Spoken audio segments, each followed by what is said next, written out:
بسم اللہ الرحمن الرحیم۔ دیکھتی آنکھوں اور سنتے کانوں کو محمود مان کا آداب۔ اپنی اس ویڈیو میں ہم فرسٹ ایئر کی درسی کتاب کے حصہ غزل میں سے میر تقی میر کی دوسری غزل کو پڑھیں گے۔ تو شروع کرتے ہیں۔ پہلا شعر ہے: گل کو ہوتا صبا قرار اے کاش، گل کو ہوتا صبا قرار اے کاش، رہتی ایک آدھ دن بہار اے کاش۔ گل گلاب کا پھول۔ کلاسیکی اردو ادب میں گل سے مراد ہمیشہ گلاب کا پھول لیا جاتا ہے، سرخ رنگ کا گلاب۔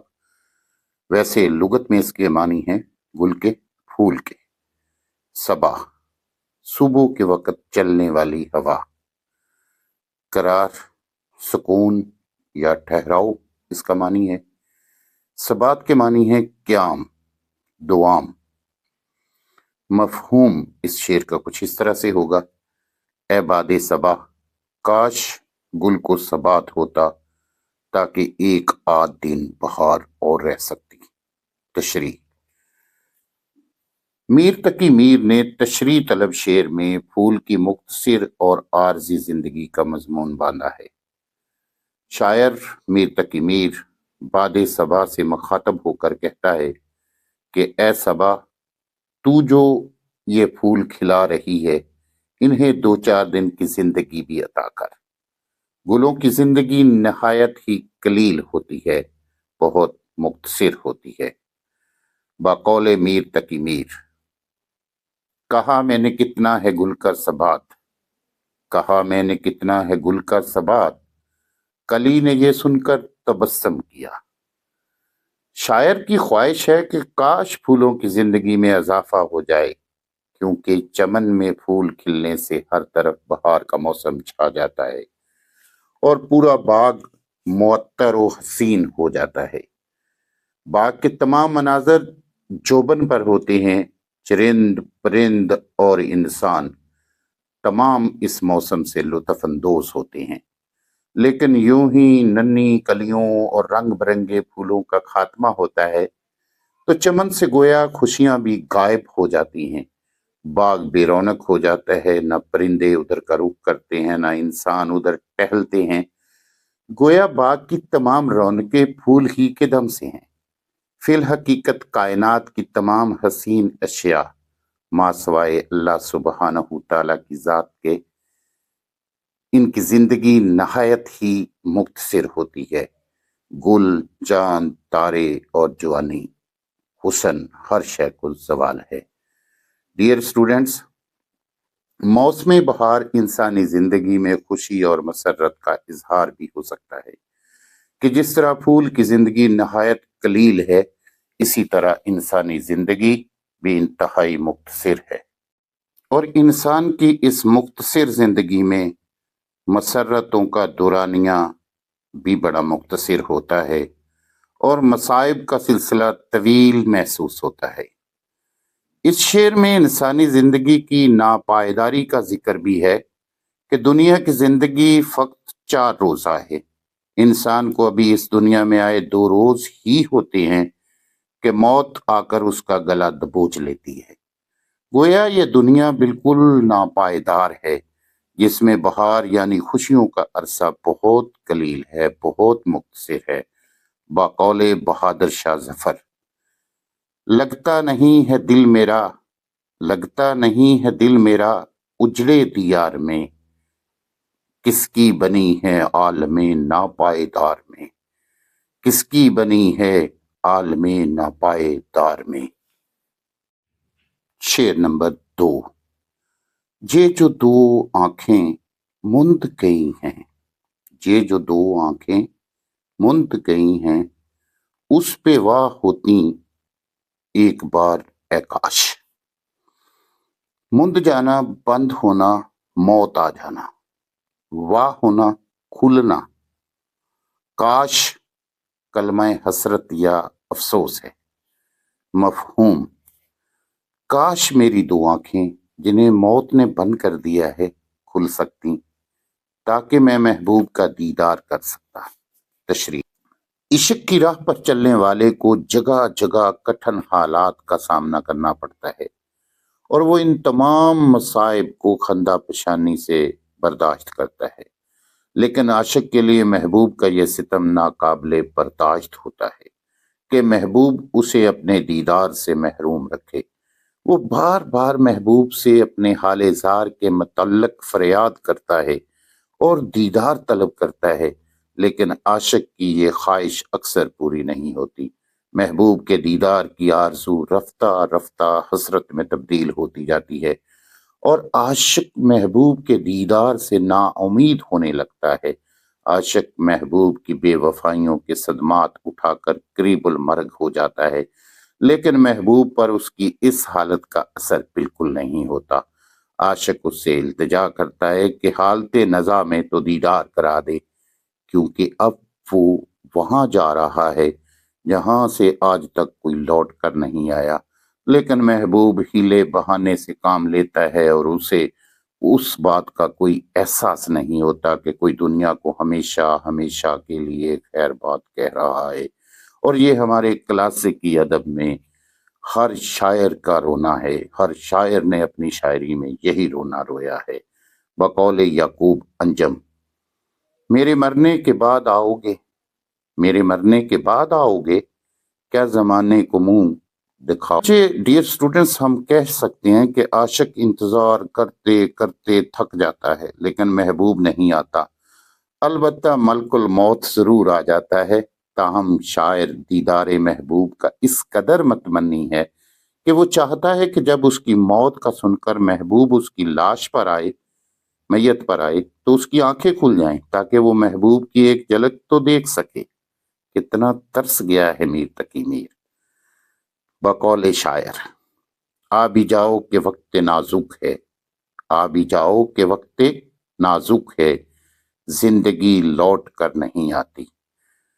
ڈیئر اسٹوڈنٹس، یاد رہے کہ موت کے بعد انسان دیکھنے اور سننے کی صلاحیت رکھتا ہے، صرف جسم کی حرکت اور زبان کی حرکت یعنی بولنے کی طاقت اس سے چھین لی جاتی ہے۔ شاید یہی وجہ ہے کہ میر نے موت کے بعد بھی دیدار کی تمنا کی ہے۔ یہ شاعر کے سچے عاشق کی نشانی ہے۔ گویا موت کے بعد بھی شاعر کی آنکھیں محبوب کے دیدار کی متلاشی رہیں گی تاکہ شاعر کا بے جان جسم اس سے تسکین پا سکے۔ شعر نمبر 3۔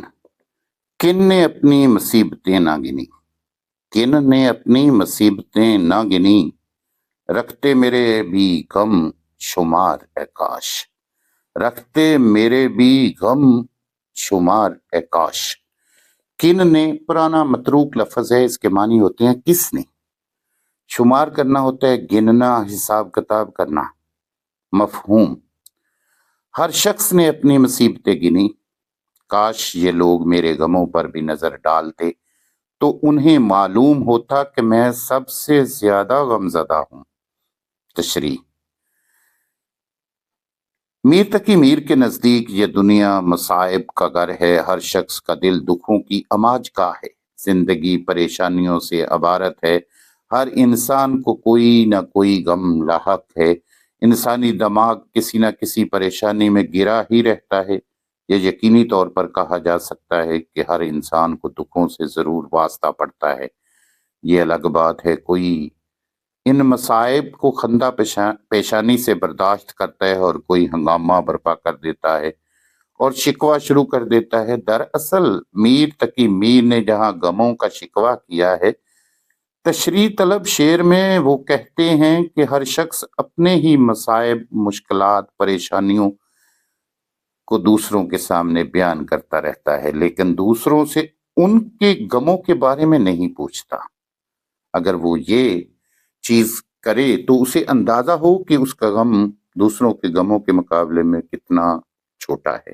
بقول ناصر کاظمی، ہر کوئی اپنے غم میں ہے مصروف، ہر کوئی اپنے غم میں ہے مصروف، کس کو درد آشنا کہے کوئی، کس کو درد آشنا کہے کوئی۔ ڈیئر اسٹوڈنٹس، ہر انسان یہ سمجھتا ہے کہ صرف وہی غم زدہ ہے، باقی ساری مخلوق خوش نصیب ہے، جو کہ اس کی غلط فہمی ہوتی ہے۔ شاعر کے سامنے بھی اس کے احباب اپنے ہی غموں کا تذکرہ کرتے رہتے ہیں۔ چنانچہ میر تقی میر تمنائی لہجے میں کہتے ہیں کہ اے کاش یہ لوگ میرے غموں اور دکھوں سے آگاہ ہوتے تو انہیں اپنے غم حقیر دکھائی دیتے اور یہ لوگ اپنے دکھ بھول جاتے کیونکہ میرے غم بہت زیادہ ہیں۔ ایک اور شعر میں میر نے بھی یہی مضمون کیوں بیان کیا ہے کہ بقول میر تقی میر، مجھ کو شاعر نہ کہو میر کے صاحب میں نے، مجھ کو شاعر نہ کہو میر کے صاحب میں نے، درد و غم کتنے کیے جمع تو دیوان کیا۔ میر کے اس شعر کی ایک اور انداز سے بھی تشریح کی جا سکتی ہے ڈیئر اسٹوڈنٹس، وہ انداز دیکھیں۔ میر کہتے ہیں کہ تمام لوگ جو میرے سامنے اپنے دکھڑے بیان کرتے ہیں وہ گن گن کر بیان کرتے ہیں، یا پھر ان کے غم ہی اتنے تھوڑے ہوتے ہیں کہ وہ گنے جا سکتے ہیں۔ جن غموں اور دکھوں سے انہیں پالا پڑا ہوا ہے وہ بآسانی گنے جا سکتے ہیں، شمار کیے جا سکتے ہیں۔ چنانچہ شاعر ان کے غموں کا احاطہ گنتی میں کرنے کی حالت کو دیکھ کر حسرت امیز لہجے میں کہتا ہے کہ کاش میرے بھی غم قابل شمار ہوتے، میرے بھی غم گنے جا سکتے۔ دوسرے الفاظ میں شاعر کہتا ہے جن تکالیف اور مشکلات سے میرا سامنا ہوا ہے وہ بہت زیادہ ہیں، کیونکہ میں نے اتنے غم اور دکھ سہے ہیں جو گنے ہی نہیں جا سکتے۔ اگر لوگ میرے غموں پر توجہ دیتے تو انہیں معلوم ہوتا کہ ان کے غموں کی نسبت میرے غم کہیں زیادہ ہیں، لیکن افسوس کسی نے ان دکھوں کی نسبت پوچھا ہی نہیں۔ ویسے بھی میر کو بہت زیادہ دکھوں کا سامنا ہوا، نجی زندگی کے دکھ، ذاتی دکھ، رشتہ داروں کے عطا کردہ دکھ، محبوب کے دیے گئے دکھ، زمانے کے دکھ، بلکہ ہر طرف سے انہیں دکھوں سے واسطہ پڑا۔ بچپن میں یتیم ہو گیا اور پھر روزی کمانے کا کوئی ذریعہ نہیں تھا، اور اس وقت کا برے صغیر تباہ و بربادی کا نمونہ تھا، تو اس لیے میر تقی میر کی شاعری میں ہمیں دکھ اور پریشانیوں کے علاوہ کچھ نظر نہیں آتا۔ شعر نمبر 4۔ جان آخر تو جانے والی تھی، جان آخر تو جانے والی تھی، اس پہ کی ہوتی میں نثار اے کاش، اس پہ کی ہوتی میں نثار اے کاش۔ نثار کے معنی ہے قربان کرنا۔ مفہوم میری جان تو آخر ایک روز جانی ہی تھی، کاش اے محبوب، کاش اسے محبوب پر نشاور کر دیتا۔ تشریح طلب شعر میں میر کہتے ہیں کہ میں نے بھی محبوب سے دل لگانے کے بعد اس کی خاطر زمانے اذیتیں، مصیبتیں، تہمتیں، ملامتیں اور رسوائیاں برداشت کی۔ میں نے محبوب کی خوشی کی خاطر طرح طرح کے غموں، آلام اور دکھ سہے، اس کی قربت کی خاطر تمام مصیبتوں کو گلے لگایا، مگر افسوس اس بات کا ہے کہ میرے دل میں یہ خیال نہ آیا کہ میں اپنی جان بھی اپنے محبوب پر قربان کر کے حق کے محبت ادا کر دوں۔ چنانچہ وہ کہتے ہیں کہ میری جان تو آخر ایک روز چلی ہی جانی تھی، مرنا ہی تھا، موت آنی ہی تھی، روح اور جسم کا تعلق ایک روز ختم ہو جانا تھا، زندگی کی مختصر ڈور اچانک منقطع ہو جانی تھی، لہذا اس طرح خاموش موت مرنے سے کہیں بہتر تھا کہ یہ جان محبوب پر نشاور کر دیتا تو میری وفا کا تقاضا پورا ہو جاتا۔ میں محبت میں ناکامی کے باوجود محبت کی نظر میں، محبوب کی نظر میں سرخ روح ہو جاتا۔ بقول غالب، جان تم پر نثار کرتا ہوں، جان تم پر نثار کرتا ہوں، میں نہیں جانتا دعا کیا ہے۔ تاہم میر تقی میر کے اس شعر کو حقیقی اور داخلی مفہوم کے اعتبار سے بھی پرکھا جا سکتا ہے عزیز طلبہ۔ دیکھیں دوسرے طریقے سے ہم اب اس کی تشریح کرتے ہیں۔ شاعر کہتا ہے کہ ہر شے فانی ہے اور ہر ذی روح نے موت کا مزہ چکھنا ہے۔ میری یہ جان بھی چند روزہ اور فانی تھی، میری یہ زندگی اللہ تعالیٰ کی عطا کردہ تھی، وہ مجھے عدم سے عالم وجود میں لے کر آیا، اسی اللہ نے مجھے ایک روز اس عالم فانی سے واپس بلا لینا تھا۔ میرے جسم کو جان اللہ نے عطا کی تھی اور زندگی کے دن پورے ہونے پر یہ جان جسم سے نکال لینی تھی، اس لیے بہتر ہوتا کہ فانی دنیا کے حسن پر فرفیتہ ہونے کی بجائے اللہ تعالیٰ سے لو لگاتا اور اس کے احکامات کی بجا آوری کرتے ہوئے اس کی راہ میں جان قربان کر دیتا اور شہادت کا رتبہ پاتا، کیونکہ ایک شہید کو دونوں جہانوں میں کامیابی اور سرخروئی نصیب ہوتی ہے۔ لہٰذا ایک شخص کو چاہیے کہ اپنے خالق حقیقی کی راہ میں تن، من اور دھن کی بازی لگا دے تاکہ اس کی عاقبت بھی سنور سکے اور اس کی موت بھی پرحسرت نہ ہو۔ لیکن حقیقت تو یہ ہے کہ انسان اللہ کی راہ میں جان دے کر بھی اس کا حق ادا نہیں کر سکتا، کیونکہ جان اللہ ہی کی دی ہوئی ہے، اس لیے اس پر قربان کر دی جائے، کیونکہ کسی کی لی ہوئی شے آ کر اسے واپس کرنی ہوتی ہے۔ غالب نے کہا ہے جان دی ہوئی اسی کی تھی، جان دی ہوئی اسی کی تھی، حق تو یہ ہے کہ حق ادا نہ ہوا۔ شعر نمبر 5۔ اس میں راہ سخن نکلتی تھی، اس میں راہ سخن نکلتی تھی، شعر ہوتا تیرا شعار اے کاش۔ راہ سخن نکلنا، گفتگو کا بہانہ پیدا ہونا، بات چیت کرنا، ہم کلام ہونے کا موقع ملنا، شعار طریقہ، عادت، مفہوم۔ اے محبوب کاش تو بھی شاعر ہوتا، اس طرح ہمارے درمیان گفتگو کی راہ ہموار ہو سکتی تھی۔ واہ کلاسیکی ادب۔ تشریح طلب شعر میں میر تقی میر نے ایک اور حقیقت کا اظہار کیا ہے کہ دنیا کی ساری رونق اور رنگینی جذبات ہی کے دم سے قائم ہے اور انسانی معاشرت جذبات و خیالات ہی کے ستونوں پر قائم ہے۔ اگر دنیا سے یہ جذبات ختم ہو جائیں تو عالم بے رنگ ہو جائے۔ انہی جذبات و احساسات کو لفظوں کا لباس پہنا کر مختصر مگر جامع سطور میں سمو دینے سے ہی اشعار تخلیق پاتے ہیں، اور جذبات کو الفاظ میں ڈالنے کا فن جاننے والے کو شاعر کہا جاتا ہے۔ شاعری فی الحقیقت احساسات و جذبات ہی کا نام ہے پیارے طلباء۔ بقول شاعر، اظہار درد دل کا تھا، اظہار درد دل کا تھا، ایک نام شاعری۔ اظہار درد دل کا تھا، ایک نام شاعری، یاران بے خبر نے اسے فن بنا دیا، یاران بے خبر نے اسے فن بنا دیا۔ اشعار کی یہ افادیت کہ ان کے پردے میں ایک شخص اپنے جذبات و احساسات کی کامیاب ترجمانی کر سکتا ہے۔ باہمی گفتگو اور جذبات و احساسات کی ترجمانی کے لیے اشعار بہترین ذریعہ ہیں، تاہم اس کے لیے لازمی ہے کہ گفتگو کرنے والے دونوں سخن فہم ہوں۔ جیسے ہیرے کو کوئی جوہری ہی پہچان سکتا ہے، اسی طرح شعر کو بھی کوئی سخن فہم ہی پہچان سکتا ہے، ورنہ ایک ایسے شخص کے سامنے اشعار پڑھنا جو اشعار کی زبان سمجھنے سے قاصر ہو، بھینس کے آگے بین بجانے کے مترادف ہے۔ میر کے ساتھ بھی یہی مسئلہ ہے۔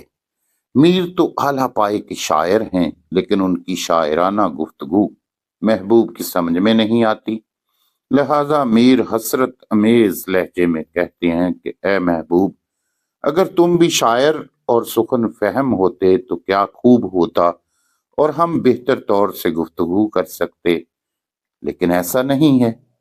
چنانچہ میر تقی میر کہتے ہیں کہ کیا ہی خوب ہوتا کہ اے محبوب تو شاعر ہوتا۔ اس طرح شاعری ہمارے مابین محبت و قربت کا بہانہ بن جاتی۔